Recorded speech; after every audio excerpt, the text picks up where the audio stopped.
High class کی باقی خواتین کی طرح مریم فاروقی کو بھی سوشل ورک کا شوق تھا۔ ہاں، مگر یہ بات تو ٹھیک ہے ترجیحات کی لسٹ میں ان کے بچے سب سے پہلے آتے تھے۔ ابھی وہ گھر میں داخل ہوئی تو لان کو پوری طرح سجایا ہوا تھا۔ لان چیئرز کے ساتھ رکھے ٹیبل سے غباروں کا ایک گچھا بڑے اہتمام سے باندھا ہوا تھا۔ وہ اندر آئیں تو اندر بھی اسی طرح سجاوٹ ہوئی تھی۔ سارا کا سارا فرنیچر ہٹا کر کونوں میں گھسایا ہوا تھا۔ انہوں نے یہ سب دیکھا تو ایک کر کے اپنے تمام ملازموں کو آواز دینے لگی، یہ کیا ہو رہا ہے اس گھر میں؟ ختیجہ، بہادر، رشیدہ۔ تبھی ایک ملازم کونے سے نکل کر سامنے آیا۔ جی بیگم صاحب۔ مریم فاروقی بولی، یہ فرنیچر یہاں سے کیوں ہٹایا ہے اور یہ غبارے کس نے باندھے ہیں؟ وہ بولی، جی وہ۔ مریم سمجھ گئی تھی کہ یہ کرتوت ان تینوں کی ہیں۔ مریم بولی، اچھا تو یہ ان تینوں کی حرکت ہے، کہاں ہے یہ تینوں؟ ملازمہ بولی، کچن میں۔ مریم بڑبڑاتے ہوئے کچن کی طرف چل پڑی۔ اب وہاں یہ لوگ کیا طوفان مچائیں گے؟ ڈائننگ روم سے باہر تک سنائی دیتے کہکوں سے پتہ چلتا تھا کہ وہ تینوں اپنی پسند کا کوئی کارنامہ کر چکے ہیں، اور کچن کے دروازے سے داخل ہوتے ہی ان کے خیال کی تصدیق بھی ہو گئی۔ کچن اس طرح پھیلا ہوا تھا جیسے دو طاقتور فوجوں کے بیچ جنگ ہوئی ہو۔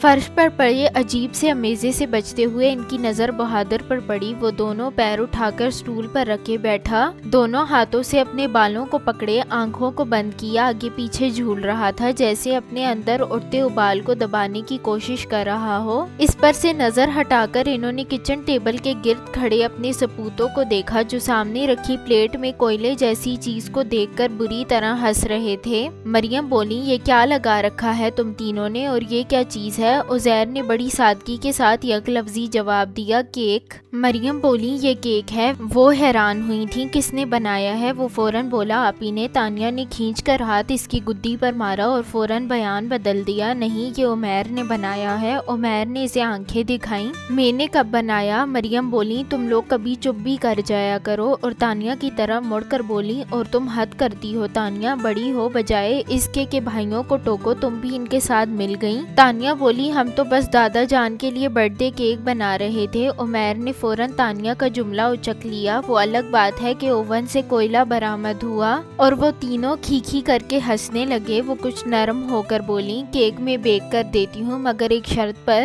وہ تینوں ہم آواز ہو کر بولے، کیا؟ مریم بولی، جتنی دیر میں فریش ہو کر آتی ہوں تم تینوں کچن صاف کرو گے اور بہادر صرف نگرانی کرے گا۔ اٹھو بہادر، اور دیکھنا ان تینوں میں سے کوئی بھاگنے نہ پائے۔ وہ جا چکی تو بہادر سینہ چوڑا کر کے اسٹول سے کھڑا ہوا اور بولا، چلیں عمیر صاحب، آپ فرش صاف کریں، اور تانیہ بی بی آپ عزیر صاحب کے ساتھ مل کر برتن دھوئیں گی۔ تانیہ نے دھمکانے کے انداز میں ہاتھ اٹھایا اور بولی، اتنا ماروں گی نا، یاد رکھو گے؟ تو وہ بیچارہ بہادر وہیں دبک گیا۔ عمیر نے ڈسٹر اٹھایا اور جا کر بہادر کے ہاتھ میں دے دیا، چلیں بہادر صاحب فرش صاف کریں، پھر آپ کو برتن بھی دھونے ہیں۔ مریم واپس آئی تو بہادر رگڑ کر فرش صاف کر رہا تھا۔ انہوں نے تینوں کو گھورا جو خود بھی گڑبڑا گئے تھے۔ مریم بولی، کیا کہا تھا میں نے؟ تانیہ بولی، ہم تو فرش صاف کر رہے تھے۔ بہادر خود ہی ابھی وہ بول ہی رہی تھی کہ مریم بولی، شٹ اپ۔ پھر انہوں نے بہادر کو ایک سٹول پر بیٹھنے کو کہا اور ان تینوں سے پورا کچن صاف کروایا۔ ان کو منہ بند کر کے کام کرتا دیکھ کر بہادر دانت نکال رہا تھا اور وہ تینوں اس کے دانت دے کر آنکھیں دکھا رہے تھے،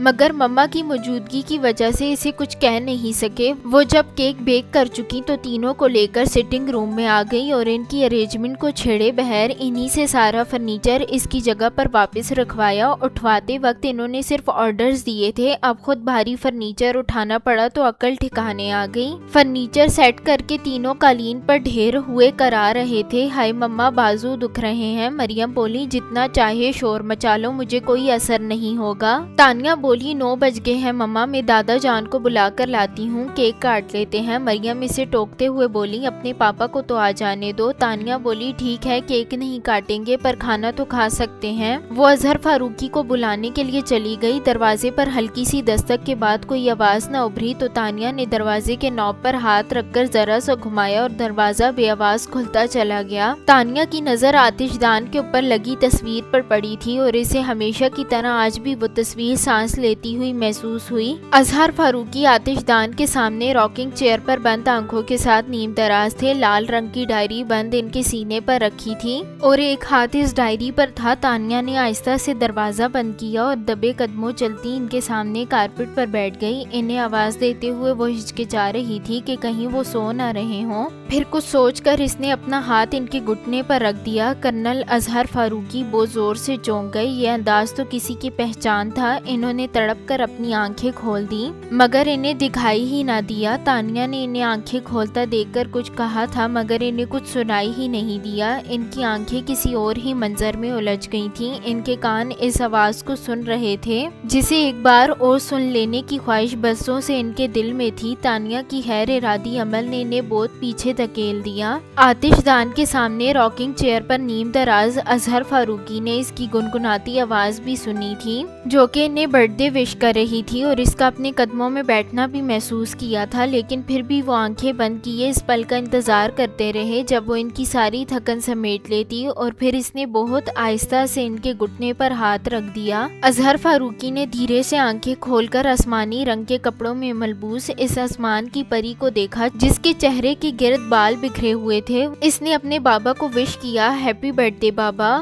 وہ دھیرے سے مسکرا دیے تو وہ کھلکھلا کر ہنس پڑی۔ وہ بولے تھینک یو بیٹا اور پھر شکایت کرنے لگے تاریخ بدلنے میں اب بس چند منٹ ہی باقی ہیں، اب جا کر باپ کو وش کرنے کا خیال آیا ہے۔ وہ بولی سوری بابا جان مگر مجھے یاد تھا، بس ہادی بھائی کا انتظار کر رہی تھی کہ وہ آ جائیں تو کیک ساتھ ہی کاٹیں گے۔ اظہر فاروقی بولے نور الہدیٰ ابھی تک نہیں آیا؟ وہ بولی نہیں۔ تو اظہر فاروقی نے کہا تو پھر اسے آ جانے دو۔ وہ بولی بابا جان 12 تو بس بجنے ہی والے ہیں اور سالگرہ تو اپنی تاریخ پر ہی اچھی لگتی ہے۔ اظہر فاروقی بولے انتظار کرنے میں کوئی حرج نہیں ہے۔ وہ اپنی بک اٹھا کر دوسری طرف چلے گئے اور وہ بالکل خاموش ہو گئی تھی۔ گاڑی کے ہارن کی آواز سنائی دی تو وہ جلدی سے لاؤنج کی طرف بھاگی۔ ہادی بھائی آگے، وہ ابھی انٹرنس ڈور کی طرف بڑھی تھی کہ ٹھیک اسی وقت نور الہدیٰ دروازہ کھول کر اندر آنے لگا اور سامنے سے آتی لڑکی سے ٹکرا گیا۔ اس سے پہلے کہ وہ انہیں ساتھ لے کر دوسری طرف گر جاتی، خود کو سنبھالتے ہوئے نور الہدیٰ نے اسے بھی سنبھال لیا اور بولے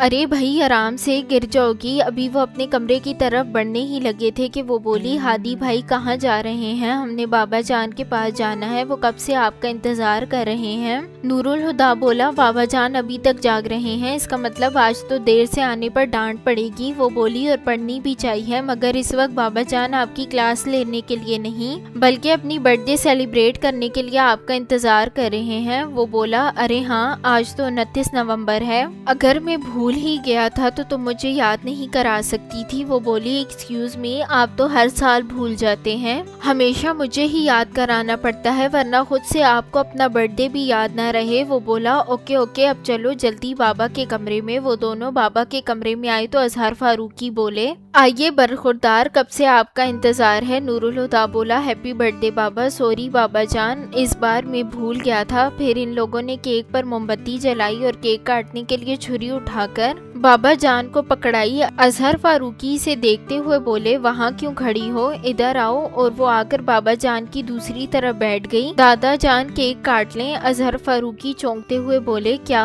مریم بولی بابا جان بچے کیک کاٹنے کو کہہ رہے ہیں۔ اب کے ذرا دھیان سے انہوں نے اپنے آس پاس دیکھا، تانیہ ہاتھ میں چھری لیے منتظر سی ان کے ساتھ بیٹھی تھی جبکہ مریم دوسری طرف تھی اور عمیر عزیر سامنے بیٹھے تھے۔ سب کی طرف دیکھ کر پوچھا نور الہدیٰ نہیں آیا؟ مریم بولی نہیں۔ تانیہ بولی اور اب تو 12 بجنے والے ہیں دادا جان، کیک کاٹ لیجئے۔ تانیہ کی بات پر برسوں پہلے کسی کا کہا جملہ شکستہ انداز میں ان کے لبوں سے ادا ہوا۔ ہاں اور سالگرہ تو اپنی تاریخ پر ہی اچھی لگتی ہے۔ آج اتوار کا دن تھا اور تانیہ فائزہ کے گھر آ گئی اور اس سے آ کر بولی مجھے شایان کے گھر لے چلو۔ فائزہ گھبرا گئی، تم بیٹھو چائے آتی ہوگی پھر بات کرتے ہیں۔ وہ فائزہ کا بازو گرفت میں لے کر بولی فائزہ مجھے شایان سے ملنا ہے ابھی اور اسی وقت۔ فائزہ بولی بیٹھو یہاں، شایان کراچی میں نہیں ہے، اس کی پوسٹنگ ہو چکی ہے اور 3 دن پہلے وہ اپنا چارج سنبھالنے سکھر جا چکا ہے۔ تانیہ بے یقینی سے بولی وہ مجھ سے ملے بغیر کیسے چلا گیا اور تم نے مجھے انجان رکھا؟ فائزہ بولی مجھے ایسا کرنا پڑا، جواد کی انگیجمنٹ کے دوسرے ہی دن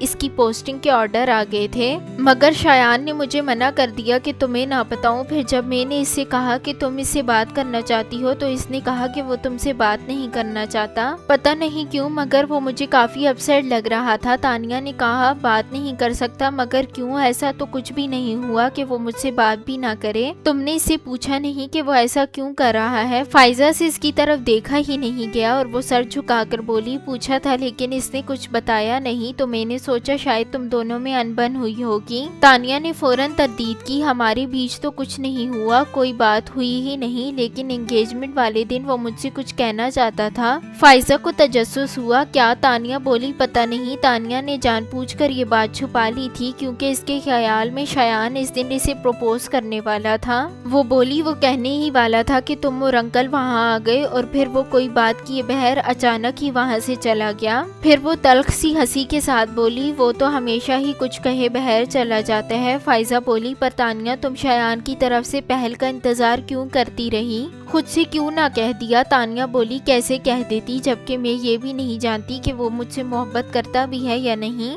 فائزہ نے کہا تم تو اس سے محبت کرتی ہو نا، کیا یہ کافی نہیں ہے؟ تانیہ نے کچھ کہے بغیر کپ ٹیبل پر رکھا اور کھڑی ہو گئی۔ میں اب چلوں گی۔ فائزہ اسے چھوڑنے کے لیے دروازے تک آئی تھی اور ابھی تانیہ گاڑی میں بیٹھنے ہی لگی تھی کہ فائزہ بولی ایک بات مانو گی تانیہ، اگر وہ نہیں کہتا تو تم کہہ دو، اگر نہیں کہہ سکتی تو اس انتظار کو ختم کر کے آگے بڑھ جاؤ۔ کب تک اس پل سے رات پر کھڑی رہو گی؟ اگر کھڑی رہو گی تو تکلیف میں رہو گی، یا تو ہٹ جاؤ یا گزر جاؤ، ٹھہرنا مت، ٹھہرنے والے کا پور پور زخمی ہوتا ہے۔ وہ خاموشی سے کار میں بیٹھی اور چلی گئی۔ فائزہ نے تعصب سے سوچا تمہارے اندیشے چاہے کتنے ہی درست ہوتے شایان، مگر آگاہی کے بعد جدائی بخشنے کا تمہیں کوئی حق نہیں تھا۔ ایک ہاتھ میں فائلز اور دوسرے میں دوپٹہ پکڑے اس کی آمد کافی افراتفری میں ہوئی تھی۔ نور الہدیٰ نے اخبار نیچے کر کے اسے دیکھا اور بولے میں سوچ رہا ہوں دیر سے آفس آنے والوں کی تنخواہ کاٹنا شروع کر دوں۔ مریم ان کی طرف دیکھ کر ہنسی۔ ایسا مت کرنا نور الہدیٰ، ورنہ تنخواہ کے نام پر تانیہ کے ہاتھ کچھ بھی نہیں آئے گا۔ تانیہ برا بناتے ہوئے بولی ویری فنی، ویسے پاپا ایک بات بتا دوں آپ کو، جس دن آپ نے میری تنخواہ کاٹی اگلے دن میں ریزائن کر دوں گی۔ نور الہدیٰ اسے آنکھیں نکال کر بولے دھمکی دے رہی ہو؟ تانیہ بولی آپ بھی تو دے رہے ہیں۔ اسے جلدی جلدی سلائس منہ میں ٹھوستے دیکھ کر مریم نے ٹوکا اچھا آرام سے کھاؤ۔ نور الہدیٰ نے جب تک جوس پیا تانیہ اپنا ناشتہ نپٹا چکی تھی۔ وہ بولی پاپا چلیں؟ مریم بولی تم بعد میں چلی جانا۔ پھر نور الہدیٰ کو دیکھ کر کہا میں تانیہ سے کچھ بات کرنا چاہتی ہوں۔ انہوں نے کہا اوکے۔ جب نور الہدیٰ چلے گئے تو تانیہ بولی مما آپ مجھ سے کچھ بات کرنے والی تھی؟ مریم بولی ہاں آؤ تمہارے کمرے میں چل کر بات کرتے ہیں۔ مریم کافی دیر سے خاموش تھی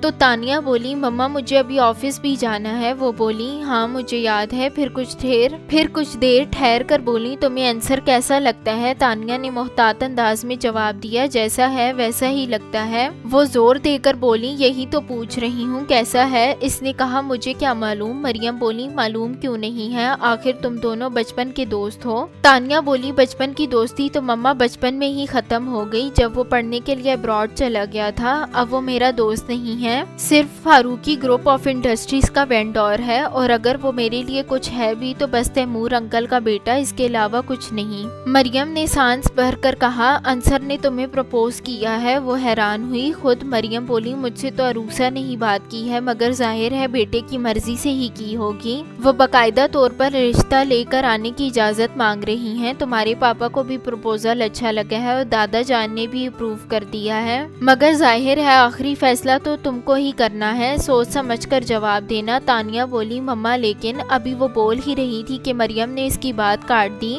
دیکھو اس بار کوئی ٹال مٹول نہیں چلے گی، جب تک تم پڑھ رہی تھی تب تک تو ٹھیک، پر اب جو سال بھر سے تم بہانے بنا رہی ہو وہ میری سمجھ سے باہر ہیں۔ مجھے سمجھ نہیں آتا آخر تم شادی کے بارے میں کب سیریس ہوگی؟ تانیہ بولی مما پلیز اس ذکر کو ابھی رہنے دیں۔ مریم بولی تمہیں کچھ اندازہ ہے تمہاری کتنی عمر ہو چکی ہے؟ 24 سال، اور جب میں 24 سال کی تھی تو تم میری گود میں تھی۔ میں نے پہلے بھی تم سے کہا ہے اور اب پھر کہہ رہی ہوں کہ اگر تمہاری اپنی کوئی چوائس ہے تو کھل کر کہہ دو، مجھے یا کسی بھی دوسرے شخص کو کوئی اعتراض نہیں ہوگا۔ تانیہ کی آنکھوں میں ایک دم سے شایان کا چہرہ ابھرا تھا۔ مریم نے اپنی بات جاری رکھی اور اگر تمہاری کوئی چوائس نہیں ہے تو بیٹا میں کہوں گی تمہارے لیے انصر سے بہتر اور کوئی نہیں ہو سکتا۔ تانیہ یہ وقت جو اس پل تمہارے ہاتھ میں ہے بہت خوبصورت ہے، اسے نہ گواؤ۔ کچھ دیر بعد اس نے ہلکے سے پوچھا میں جاؤں اب؟ انہوں نے اجازت دیتے ہوئے کہا ہاں جاؤ۔ کیا شایان تانیہ سے دوبارہ رابطہ کرے گا؟ کیا تانیہ شایان کو بھول کر انصر سے شادی کر لے گی؟